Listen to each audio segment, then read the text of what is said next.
Hey everyone, welcome to the VO Boss Podcast and the Boss Money Talk series. I'm your host, Ann Ganguza, and I am so excited to bring back to the show Danielle Famble. Danielle, yay! Hey, thanks for having me back. How are you? I'm so excited to talk money with you this morning. I'm good. I'm always up for a money conversation, so very happy to be here. And you know why? Because I actually just started taking, and I've taken these courses before, but I always love to take goal setting classes because even though you kind of know, like I've set goals before, I do it every year, I do it periodically, I think that it's important to just kind of, get your motivation and inspiration going. And I thought it would be a great time to talk about setting financial goals and how we can successfully reach them as entrepreneurs. Yeah, I think that's really important because in business, you always talk about goals, like business goals, or, the point of a business is to make a profit. And so financial goals are kind of tied into that. So it is good to be intentional about your goals, even if you don't hit that goal. Absolutely. Being able to track where your progress is really important. So I love that you're doing that. It's something I try to do every year. I think it usually happens for most people around like the end of the year, sort of a New Year's resolution, but doing it in the middle of the year is really pretty great. I love that. Well, I think one thing that I'm learning that is important is to set realistic goals. I mean, it's all well and good to want $1 million, but, I want to be able to set a realistic financial goal for myself. And I think, how important is that actual number? Like, I know you just said if you don't make it, but what if we create a more realistic goal and then, I don't know, maybe reverse engineer? Is that a thing? Is that something that you do? Yeah, totally. I read this book, The 12-Week Year, a couple months ago. It's a really good book. And it really is about like breaking your year down into almost like quarters, really, breaking them down into 12-week years themselves, so that the goal doesn't take the length of time, like a full year, for example. And then you're able to break it down further from those 12 weeks to individual weeks.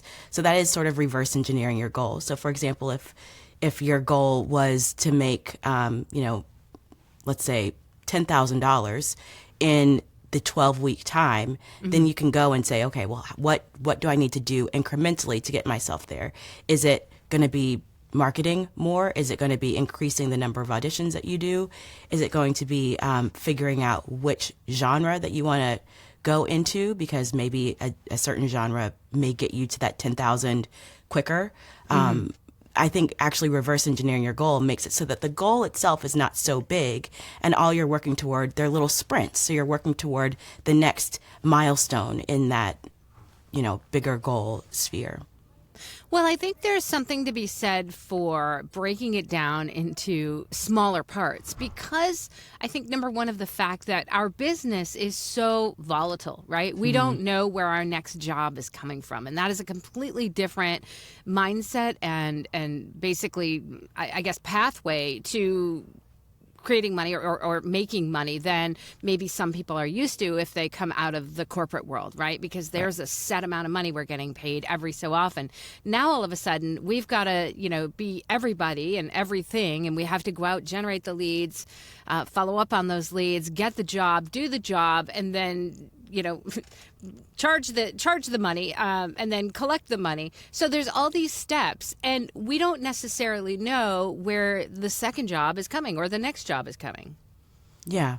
And I think also you can think about creating systems, right? So a lot of the things that you just said are repeatable processes. So if you can create a system where it's, I'm going to audition for X number of jobs, that's not guaranteeing that you will book all of those jobs, but it's sort of a numbers game, right? Sometimes, especially with commercials, for example, it's sort of a numbers game. So if you can increase the inputs, then the output may be more bookings, perhaps. Same thing with like leads. If you are sending out maybe a few more emails or phone calls, then that potentially could mean that you're going to, possibly book more jobs. So how can you create systems or templates for each individual section of that process that you're reverse engineering for your goal. So then you don't have to get stuck in the weeds when it's time to go to the next step and the next Sure. step. Did I follow up this person? Did I do this? Did I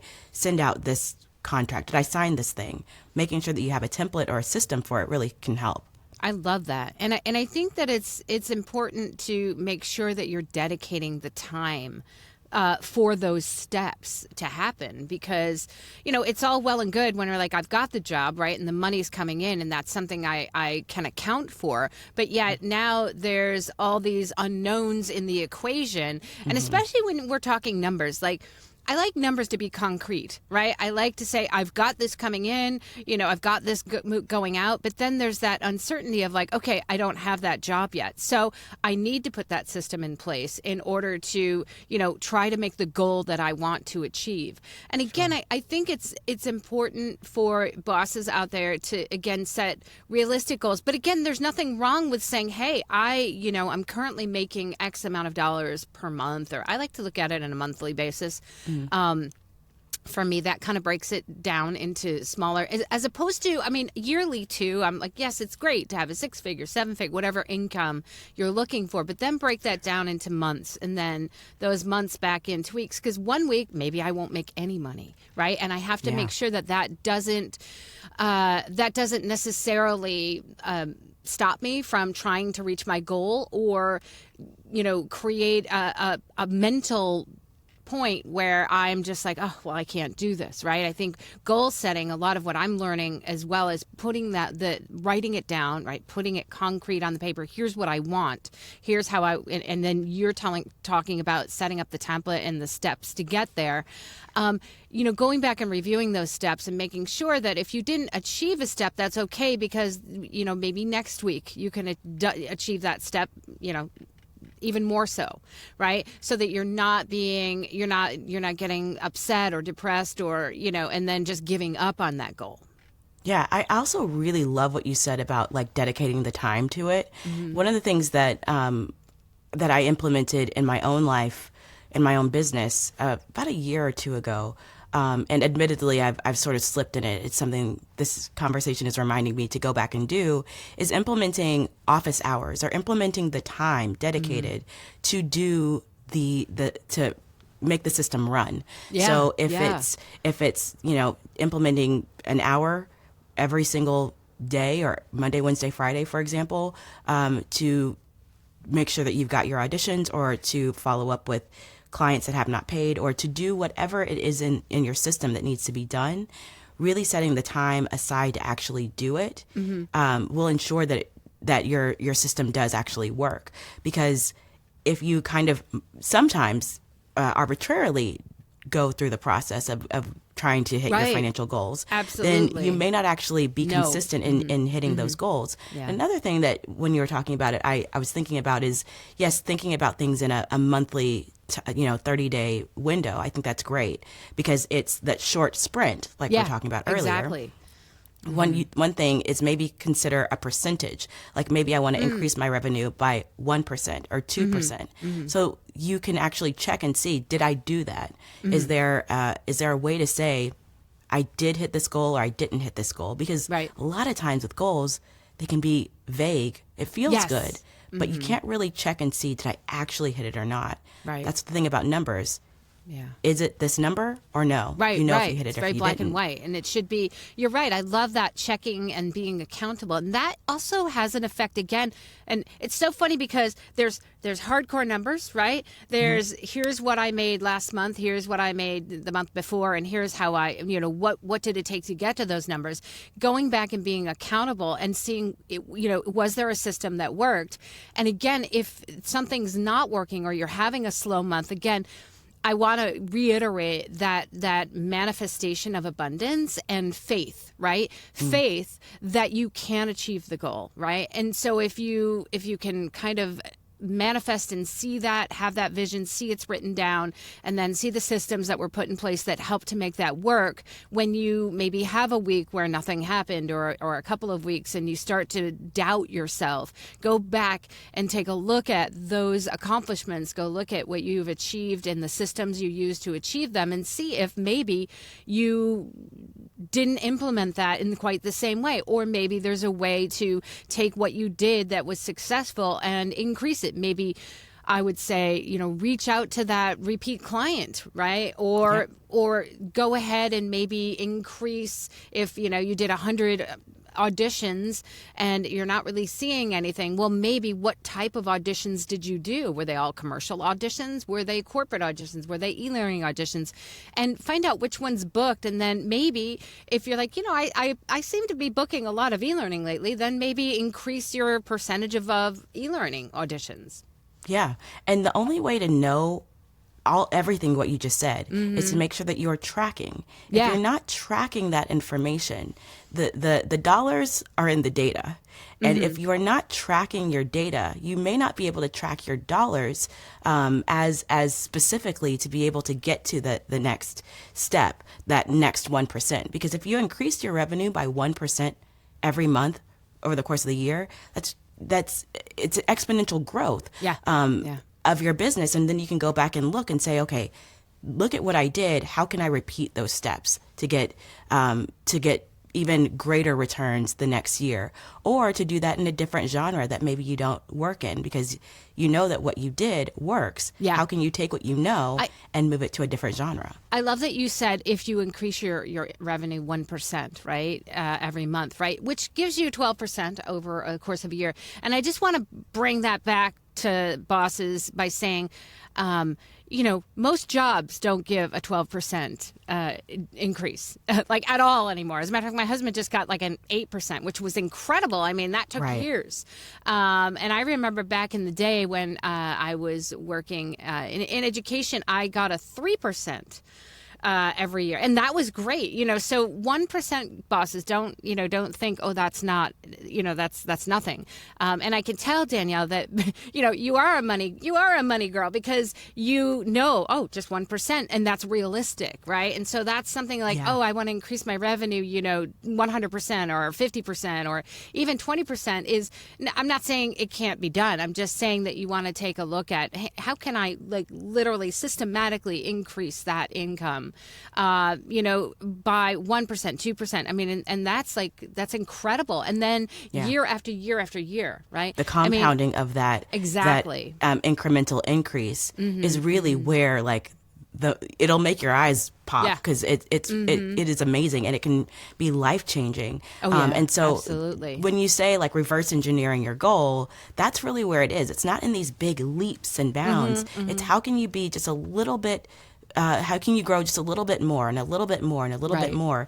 And then when you look back over time, because this takes time, when you look back over time, you can say, oh, wow, look what this did. Look what I grew.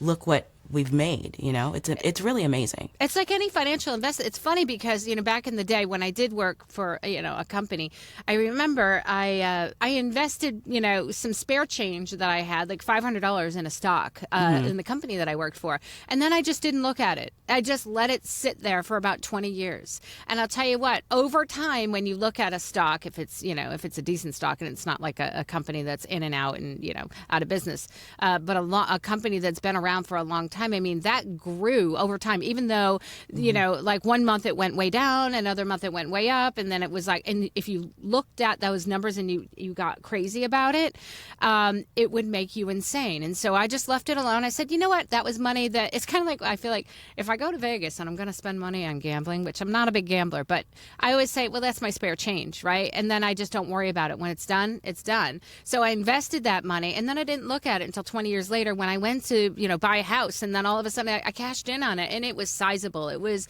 actually, I was able to put the down payment on my house with it. Oh, wow. And so it really did well over the years. And of course I didn't completely ignore it. I did look at it on a yearly basis, but it wasn't every day I was not looking at it and freaking out if that I wasn't getting a return on my investment. And so I think maybe if you kind of look at your business like that, right?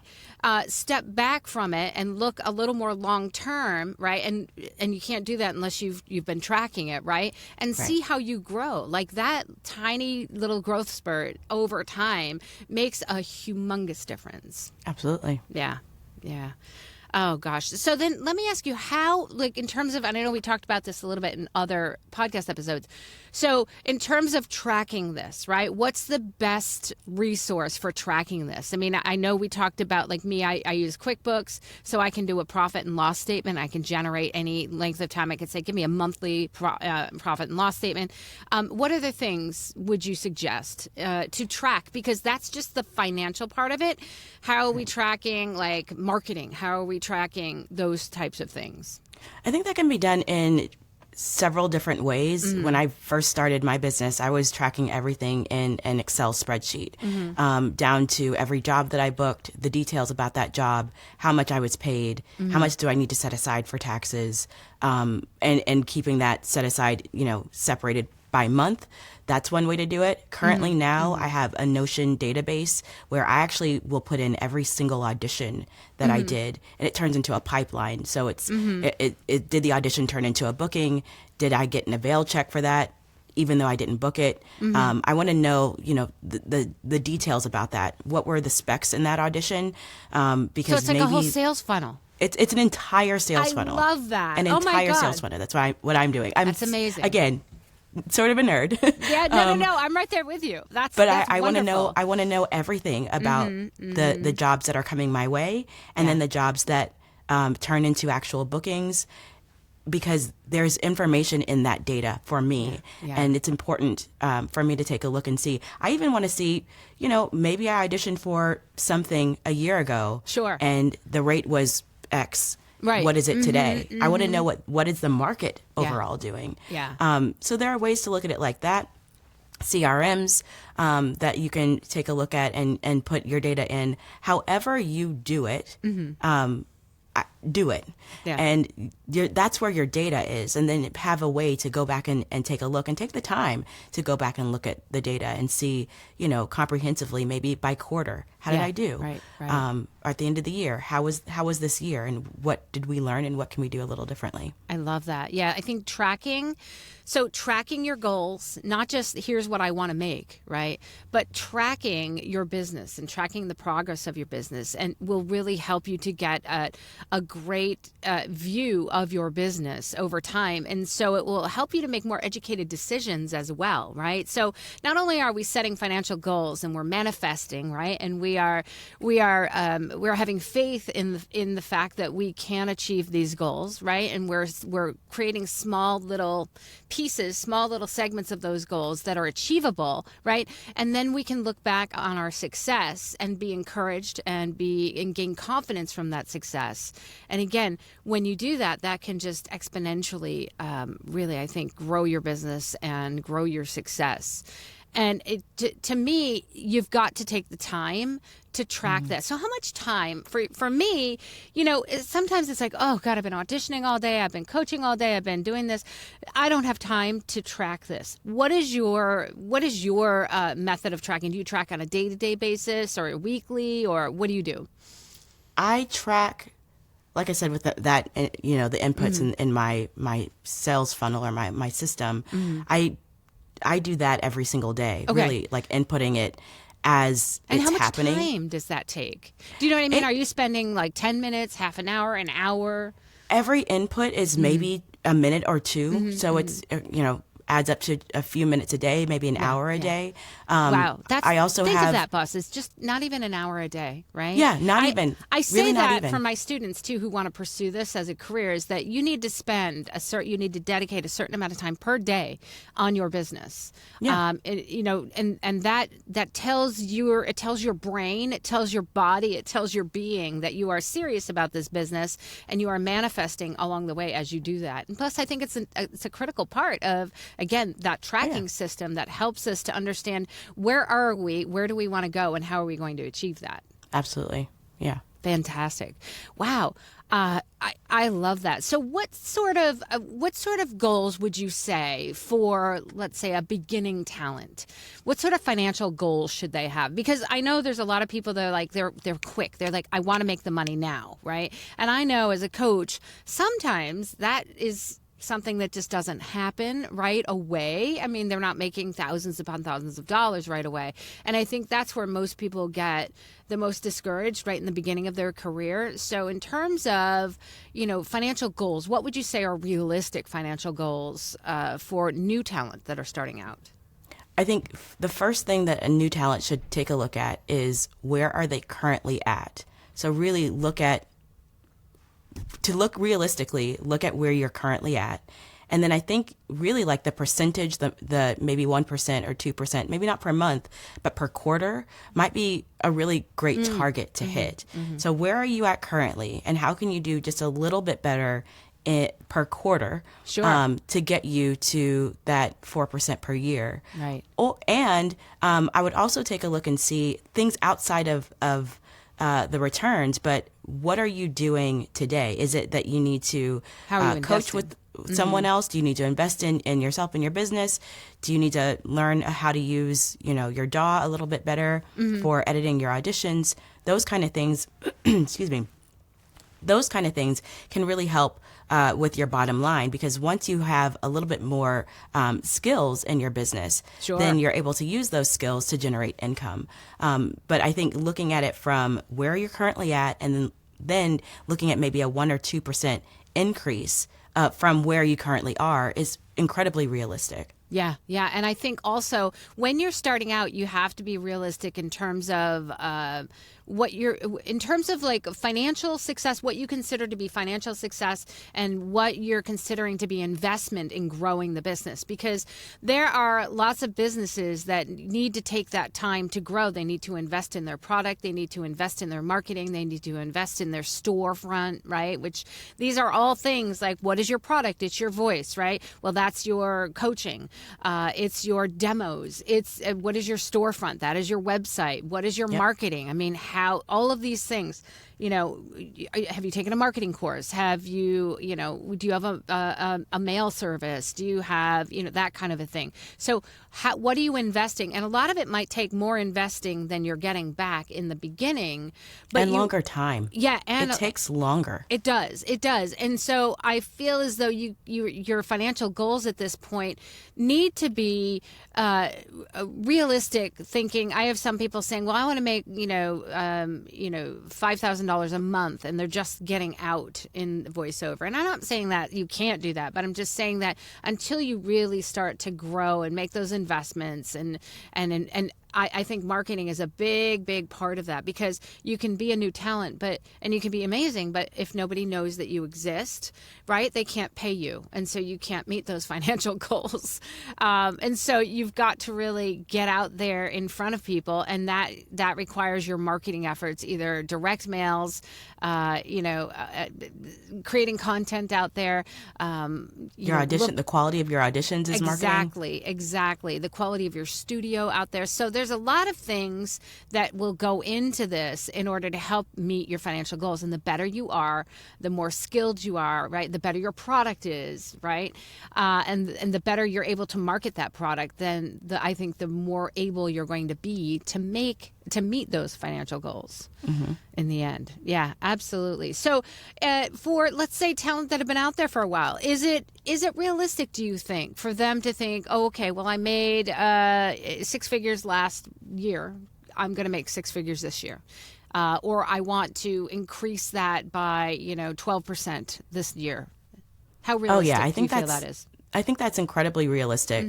I think that really taking a look at where you currently are, or what happened last year versus what you're attempting to do this year, I think that's incredibly realistic. And you can go back and you can look at your systems and say, all right, this is what I did. What of it worked? What things do I need to improve? What maybe should I invest in my business to help get me to that 12% or more return? I think that's incredibly realistic.